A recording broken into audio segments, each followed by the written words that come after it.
Hi, hello, నమస్తే. Welcome to BVR TV official. మిత్రులారా, నేను మీ బీవీఆర్ రావుని. ముఖ్యంగా ఈ వీడియో నేను ఎప్పుడు ఇంతకుముందు వీడియోలో కూడా చెబుతూ వచ్చాను చాలాసార్లు. చిత్రపురి కాలనీ హైదరాబాదులో అప్పట్లో మహానుభావుడు ప్రభాకర్ రెడ్డి కొన్ని వేల 500 పై చిలుకు కోట్ల భూమిని ప్రభుత్వానికి ఇచ్చారు. సినిమా పరిశ్రమలో పనిచేస్తున్న కార్మికుల కోసం ఒక నీడనివ్వాలని. ఆ తర్వాత దానికి ఒక కమిటీ ఏర్పడ్డము, గందరగోళాలు, ఇంకా వల్లభనేని అనిల్ కుమార్ అని ఇంకా కొంతమంది ధూర్తులు అందరూ చేరి కమిటీగా ఏర్పడి దోచుకొని అక్కడ ఇల్లు కట్టిస్తూ వేరే వాళ్ళకు, ప్రైవేటు వాళ్ళకు అమ్మడం, కొన్ని కోట్ల స్కామ్ జరిగింది. ఇందులో చాలా ప్రముఖులు అందరూ ఉన్నారు. అందులో పరుచూరి గోపాలకృష్ణ కూడా ఉన్నాడని తెలుస్తోంది. ఉన్నాడు, తెలిసేదేముంది. నేను అన్నాను, పవన్ కళ్యాణ్ గారు మీరు ఆంధ్రప్రదేశ్ని ఉద్ధరిస్తాను, నేను పాలిటిక్స్లోకి వస్తున్నాను, నేను స్వచ్ఛమైన రాజకీయాలు చేయడానికి వచ్చానని చెప్పుకుంటారు. సిగ్గుందా మీకు?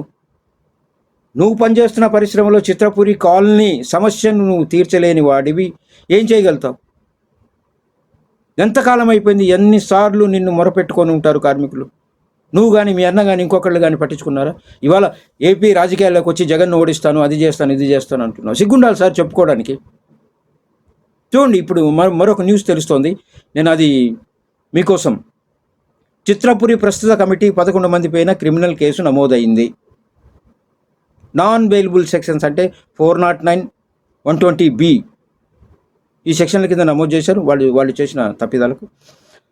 పరారీలో ఉన్నారట TV9 news reader Deepti Vajpayee, secretary Dora, treasurer Lalitha. ఆఫీస్కు తాళం వేసి సొసైటీ అకౌంట్లు ఫ్రీజ్ చేసి రికార్డులు, హార్డ్ డిస్కులు స్వాధీనం చేసుకోవాలని అధికారులను ఆదేశించారు మినిస్టర్ తుమ్మల నాగేశ్వరరావు. ఇంతవరకు వచ్చింది వ్యవహారం. ఈ ఒక్క సంవత్సరంలోనే సుమారు 200 కోట్ల స్కామ్ చేశారట ఈ కమిటీ వాళ్ళు. చూడండి ఏం చేస్తున్నారు పవన్ కళ్యాణ్ గారు. ట్విన్ టవర్స్ కాంట్రాక్ట్ ఇప్పిస్తానని 2 కోట్లు తన పర్సనల్ అకౌంట్ తీసుకున్నాడట. ఓ కళ్యాణ్, వాడొక వెధవ. ట్విన్ టవర్స్ ప్లాన్ అనేది పెద్ద బోగసు. పర్మిషన్లు లేవు, ఎవరూ కట్టద్దు అని ఉద్యమకారులు చెప్పినా వినకుండా సుమారు 70 మంది డబ్బులు కట్టి మోసపోయినట్లు గుర్తించారట. తన తండ్రి కాలు తీసేశారు, నేనే దగ్గరుండి చూసుకోవాలి. చిత్రపురి స్కామ్ మొత్తం పాత కమిటీ చేసింది, నేను కేవలం ఉద్యోగిగా వచ్చాను, నాకు బెయిల్ ఇవ్వండి అని కోర్టులో సినిమా స్టోరీలు చెప్తూ వస్తున్నాడు వల్లభనేని అనిల్ కుమార్. వీడు పెద్ద ఫ్రాడ్ లంబడి కొడుకు. వీడు చంద్రబాబు నాయుడికి తొత్తు. తెలుగుదేశంలో ఉంటూ వచ్చిన వాడు. చంద్రబాబు నాయుడు హయాం నుంచి కూడా జరుగుతోంది ఇదంతా. అక్కడి నుంచే మొదలైంది. ఈ వల్లభనేని అనిల్ కుమార్ అనేవాడు ఒక దుర్మార్గపు ఉండేవాడు. ఇక చూస్తే మిగతా కమిటీ సభ్యులు ఆచూకీ కోసం రాయదుర్గం పోలీసులు గాలింపు మొదలుపెట్టారు. ఏసీబీకి కూడా ఫిర్యాదు చేశారట బాధితులు. త్వరలో అక్రమ ఆస్తుల కేసులో కూడా శిక్షలు పడే అవకాశం కూడా ఉన్నట్టు తెలుస్తుంది. ఎందుకంటే తప్పు చేసిన వాడు ఎప్పుడు తప్పించుకోలేడు. ఇది గుర్తుపెట్టుకోవాలి. చంద్రబాబు నాయుడు అయినా, వల్లభనేని అనిల్ కుమార్ అయినా, పవన్ కళ్యాణ్ అయినా, ఇంకెవరైనా. నేనంటాను, ఈ సభ్యులందరూ చిత్రపురి కాలనీ కార్మికులందరూ ఇకనైనా మారండి. చిత్రపురి కాలనీ బాగు చేద్దామని ఎంతోమంది ఉద్యమకారులు పాపం నెత్తి నోరు కొట్టుకుంటున్నారు, కానీ ఎవరు వినట్లా. చిత్రపురి అవినీతిపై త్వరలో అధికారులు, ఎవడైతే ఆ కమిషనర్ ఉన్నాడో వీరబ్రహ్మయ్య, ధాత్రిదేవి, హరిత, వీళ్ళందరి పేరును కూడా విచారణ జరిపే అవకాశం కనిపిస్తుంది. జూన్ 6 ఎలక్షన్ కోడ్ తర్వాత విజిలెన్స్ ఎంక్వైరీ పడే అవకాశం కనిపిస్తుంది. జూన్ 6, ఎందుకంటే 4వ తేదీ రిజల్ట్స్ వచ్చేస్తాయి, 6వ తేదీ నుంచి జరుగుతుంది. గత 9 సంవత్సరాల నుండి తెలంగాణ రాష్ట్ర సమితి హయాంలో జరిగిన చిత్రపురి 100 కోట్ల అవినీతిని రేవంత్ రెడ్డి ప్రభుత్వం వెలికి తీసి అక్రమార్కులకు శిక్ష వేసే పనిలో ఉందని తెలుస్తుంది. చాలా మంచిది. ఇలా చేయగలిగితే రేవంత్ రెడ్డి నిజంగా పేద కార్మికులకు న్యాయం చేసిన వాడు అవుతాడు. ఆయన మీద పెట్టుకున్న నమ్మకాన్ని వమ్ము చేయకుండా రేవంత్ రెడ్డి గారు ప్లీజ్. గత ప్రభుత్వంలో శ్రీనివాస్ యాదవ్ కానీ, కేటీఆర్ కానీ వీళ్ళందరూ కలిసి ఈ చిత్రపురి కాలనీ దోచుకోవడం జరిగింది.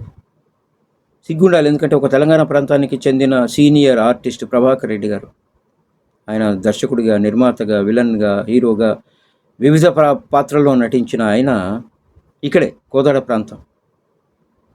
ఆయన 500 కోట్ల పైచిలుకు విలువ చేసే భూమిని గవర్నమెంట్కి ఇచ్చాడు, మా కార్మికులకి ఇల్లు నిర్మించి ఇవ్వమని.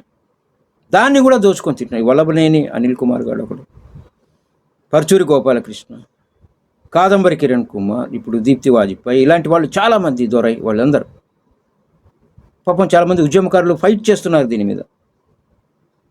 కొంచెమన్నా సిగ్గు ఎగ్గు ఉండాలి కదా, ఏం జరుగుతుంది, ఏం చేస్తున్నాము అని. పవన్ కళ్యాణ్ సీఎం అయిపోతాను, ఎమ్మెల్యే అయిపోతాను, అది అయిపోతాను, నేను ఆంధ్ర ప్రజల్ని రక్షిస్తాను, వాళ్ళంతా ఇది ఉన్నారు. ఎవడరా నువ్వు?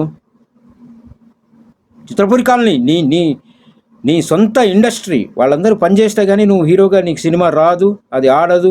నువ్వు ఈరోజు గొప్పలు పోతున్నావు. కోట్లాది మంది నిన్ను దేవుళ్ళలాగా పూజిస్తున్నారు. ఎందుకు? ఈ కార్మికులంతా పనిచేస్తేనే తప్ప నువ్వు నీ సినిమా హిట్ కాదు, ఆడదు. సిగ్గుండాలి పవన్ కుమార్. ఇప్పటికైనా చిత్రపురి కాలనీ మీద దృష్టి పెట్టు పవన్ కళ్యాణ్. అప్పుడే ఒకవేళ రేపు నువ్వు పిఠాపురంలో గెలిచినా ఎమ్మెల్యే అనిపించుకుంటావు. లేకపోతే వేస్ట్, శుద్ధ దండగా. ఆ వల్లభనేని అనిల్ కుమార్ అనేవాడు తొత్తు చంద్రబాబు నాయుడికి. అలాంటి వాడితో నువ్వు పొత్తు పెట్టుకున్నావు. సిగ్గుండాలి. ఒకసారి అటువైపు దృష్టి పెట్టు. థ్యాంక్ యూ సో మచ్ మిత్రులారా. ఇది ఇవాళ వీడియో. ఈ వీడియో మీకు నచ్చినట్లయితే లైక్ చేయండి, షేర్ చేయండి. అలాగే అమూల్యమైన మీ అభిప్రాయాలను కామెంట్ రూపంలో తెలియజేయండి. బీవీఆర్ టీవీ అఫీషియల్ అనే నా యూట్యూబ్ ఛానల్ని సబ్స్క్రైబ్ చేసి ఆ పక్కనే ఉన్న బెల్ సింబల్ నొక్కండి మిత్రులారా. మీకు మరిన్ని ఇలాంటి వీడియోలు అందిస్తాను. Thank you so much. This is BVR Rao signing.